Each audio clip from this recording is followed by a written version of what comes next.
বৃহস্পতিবার এক অনুষ্ঠান আয়োজনের মধ্য দিয়ে শহীদ কাজল বর্মনের ৫৬তম শহীদান দিবস পালন করল এসএফআই।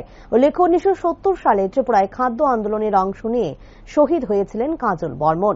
বৃহস্পতিবার রাজধানীর যুব ভবনে শহীদ কাজল বর্মনের প্রতি শ্রদ্ধা জানিয়ে উদযাপন করা হয় এই দিনটি। উপস্থিত ছিলেন এসএফআই রাজ্য সম্পাদক সৃজন দেব সহ সংগঠনের বিভিন্ন সদস্যগণ।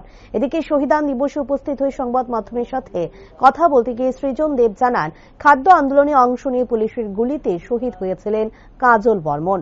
এরপর থেকে প্রতি বছর আজকের দিনটি কাজল বর্মনের শহীদান দিবস হিসেবে পালন করা হচ্ছে এবং তার প্রতি শ্রদ্ধা নিবেদন করা হচ্ছে।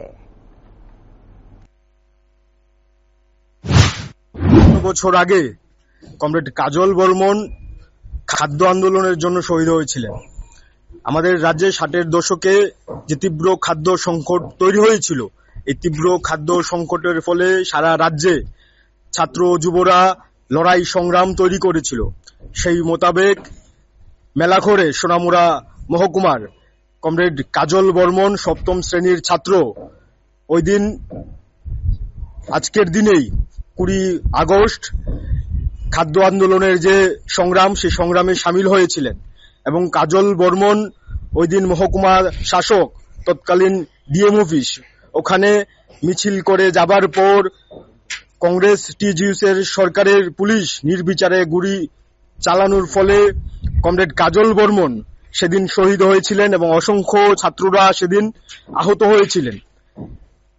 এই সময়ের মধ্যে আমাদের রাজ্যে যেভাবে খাদ্যের সংকট, শিক্ষার সংকট, সেই একইভাবে গত জোট সরকারের আমলে ইচ্ছাকৃতভাবে বা কৃত্রিমভাবে এই খাদ্যের সংকট তৈরি করা হয়েছিল এবং এই খাদ্যের সংকটের ফলে ছাত্ররা যুবরা সারা রাজ্যের মধ্যে যে লড়াই সংগ্রাম তৈরি করেছিল, সেই লড়াই সংগ্রামের পর আমরা দেখেছিলাম বা আমরা পরবর্তী সময়ে জানতে পেরেছিলাম এই লড়াই সংগ্রাম পরবর্তী সময়ে গণ আন্দোলনের রূপ নিয়েছিল।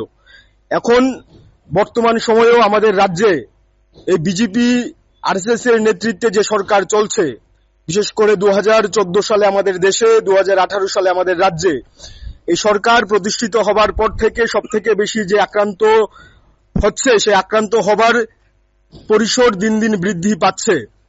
শিক্ষা থেকে স্বাস্থ্য সব দিকে আক্রমণ চলছে।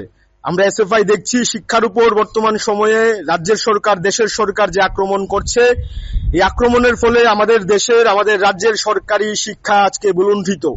ছাত্ররা শিক্ষার জন্য প্রত্যেক দিন মাঠে নামতে হচ্ছে, স্কুল বয়কট করে ছাত্রদের মাঠে নেমে, রাস্তায় নেমে অবরোধ করতে হচ্ছে। এই অবস্থায় আমরা মনে করি গত জোট আমলে, কংগ্রেস জোট সরকারের আমলে যেভাবে ছাত্ররা লড়াই করেছিল, সে একইভাবে একই পর্যায়ে আরো ব্যাপকভাবে ছাত্রদের এই সময়ে লড়াই করতে হচ্ছে। আমরা ভারতের ছাত্র ফেডারেশন এই দিনটিকে প্রত্যেক বছর যথাযথ মর্যাদায় কমরেড কাজল বর্মনের শহীদান দিবস সারা রাজ্যে আমরা পালন